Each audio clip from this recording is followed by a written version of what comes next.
You ever been in a room with a bunch of software developers and just felt completely lost? Like you're trying to listen in on a conversation in a totally different language? Well, you kind of were.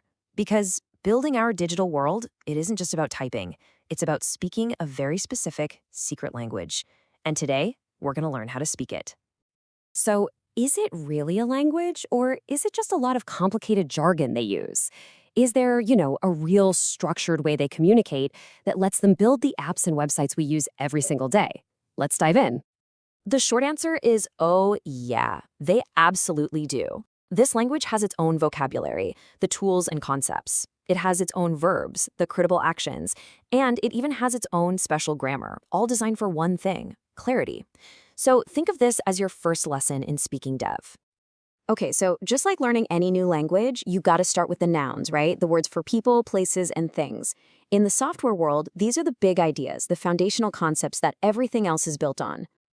Let's kick things off with a classic duo you hear all the time: front end and back end. The easiest way to think about this is like a restaurant. The front end is everything you see: the dining room, the menus, the chairs, the decorations. The back end? That's the kitchen. You never see it, but it's where all the work gets done to make your food. So how does the dining room talk to the kitchen? Well, that's where the API comes in. The fancy definition is on the screen, but here's the simple version. The API is your waiter. You don't just walk into the kitchen and grab your food, right? You give your order. That's a request to the waiter. The waiter takes it to the kitchen and then brings your food, the data, back to you. The API is that essential messenger between different systems. Now, not all software is created equal. You have proprietary software, which is like a secret family recipe. Only the company that owns it knows what's inside. And then you have open source, which is the exact opposite. The recipe is published online for the whole world to see, use, and even suggest improvements. Okay, let's talk security for a second. The very first step is authentication. This is super simple. It's just the system asking, are you who you claim to be? Think of it like a bouncer at a club checking your ID.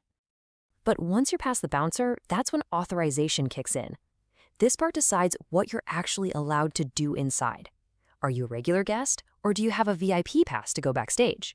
So remember it this way. Authentication proves you're on the list.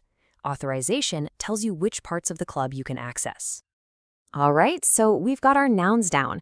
Now let's get into the verbs. These are the action words, the things developers are doing all day to build and maintain our digital world. The whole process usually follows these 4 big steps. First, obviously, you write the code. That's the creative part. But you can't just assume it works. So next, you unit test. You check every single little piece to make sure it does its one job correctly. Then comes the real detective work, debugging. You hunt down and fix anything that's broken. And finally, the big moment. You deploy it. You push it out into the world for people to actually use. And since we just said debugging, what exactly is a bug? Well, it's any little error or flaw that makes a program act weird. It could be something tiny, like a button being the wrong color, or it could be something huge that crashes the entire system. Okay, so we have our nouns and we have our verbs. But to make a real language, you need grammar, the rules of the road, for how you put it all together. And in the world of tech, grammar is all about communicating clearly, especially when things go wrong. One of the most interesting grammatical quirks in tech is the use of active versus passive voice. In the active voice, you'd say a developer found a critical bug. The focus is on the person, the developer. But in tech, you'll often hear the passive voice: a critical bug was found. See how the focus shifts from the person to the problem itself?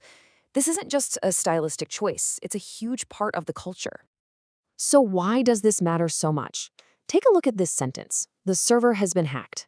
The immediate focus is on the server's status, the critical problem, not on who did it, because frankly, we might not even know who the hacker is. But there's a deeper reason. This passive, blameless language helps teams focus on fixing the system instead of pointing fingers. It's always about the what, not the who. The other major grammatical tool you'll see everywhere is the imperative. This is basically the command mode. It's the language of direct instructions. No suggestions, no maybes, just clear, simple commands. It's absolutely essential for things like user guides and error messages. I mean, you've seen this a million times, right? Restart your computer. Click Save. Do not install. There is zero room for misinterpretation. The imperative is designed to do one thing and one thing only. give you a clear, actionable instruction to solve a problem as fast as possible. Okay, we've got the nouns, the verbs, and the grammar. Now for the fun part. Let's put it all together and see what this secret language looks like out in the wild. Take a look at this email from a project manager. All those words we just learned are in here. We see backend, repository, and that all-important verb, deploy. This isn't just a random collection of buzzwords. This is a super precise, super efficient plan that everyone on the team can understand instantly.